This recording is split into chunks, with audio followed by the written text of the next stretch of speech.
Kkooti ensukkulu mw'etuula Kololo olwaleero lwewadde ensala yaayo enzijuvu ku musango ogwawaabwa munnakibiina kya Go Forward John Patrick Amama Mbabazi mweweredde ebiragiro eby'enjawulo omuli okuwabula omukulembeze oyo yenna ali mu buyinza obutagabira bantu bikozesebwa ng'anoonya akalulu ssaako n'okwongezaayo ku bbanga eriweebwa oyo yenna alina okwemulugunya ku byava mu kulonda okuva ku bbanga lya mwezi gumu okutuuka ku bbanga lya myezi 2 kisobozese okunoonya obujulizi obumala era kkooti eyongedde n'eragira nti byonna byeragidde Ssaabawolereza wa gavumenti alina okubiteeka mu nkola mu bbanga lya myaka 2 tisinga n'abatabigoberedde kkooti yakuteekawo enkola endala okulaba ng'ebiragiro bino biteekebwa mu nkola.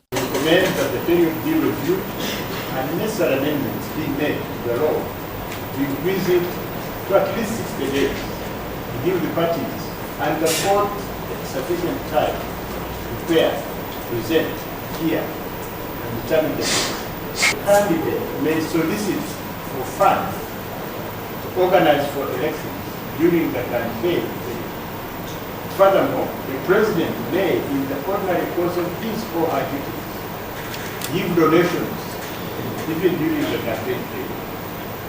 This section in the law should be amended to prohibit the giving of donations by all candidates, including a president who is also a candidate, in order to create a level playing field for all. We have further noted that the Attorney General may object to withdrawal.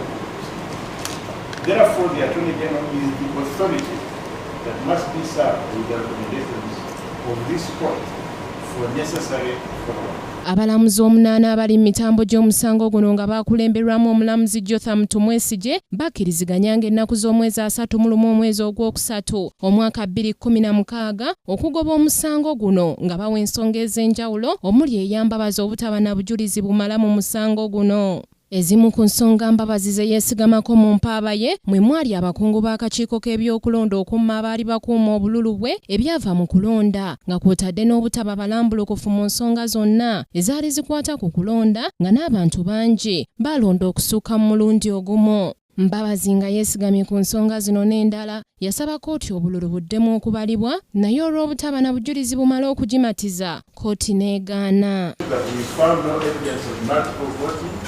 Because the allegations could not be verified, given the nature of the evidence adduced before us. 106, allowing an authorized person to vote in the presidential election. The petition alleged that contrary to section 30, subsection 4 and 35 of the PDA, the presiding officers in the course of their duties allowed people with no valid voters cards to vote. Bo bapulida b'oludda oluwaabi nga bakulembeddwamu Asumaani Basaalirwa lutegeezezza nga bwe luli olumativu n'ensalawo ya kkooti kubanga ensonga zaabwe zitunuddwamu. Tuli bamativu okusookera ddala kkooti ewadde ensala yayo obujjo kuba tubadde tugiriize. Ekyokubiri nti tuli basanyufu nti ensonga zaffe zonna kkooti ezitunuddemu. Ekyo kituwa ekyokuyiga nti mu maaso eyo banabeerawo petitions endala tujja kulaba engeri ze tukwatamu. Kinajjukirwa nti John Patrick Amama Mbabazi yatwala okwemulugunya kwe ng'ennaku z'omwezi lumu omwezi ogwokusatu omwaka guno ng'awakanya ebyava mu kulonda okwaliwo ng'ennaku z'omwezi 18 omwezi ogwokubiri omwaka guno gwennyini Pulezidenti Yoweri Kaguta Museveni mwe yawangulira. Ku Kingdom TV amalindirire Samari Kisaache ne Ekak Ronald. This is Kingdom TV.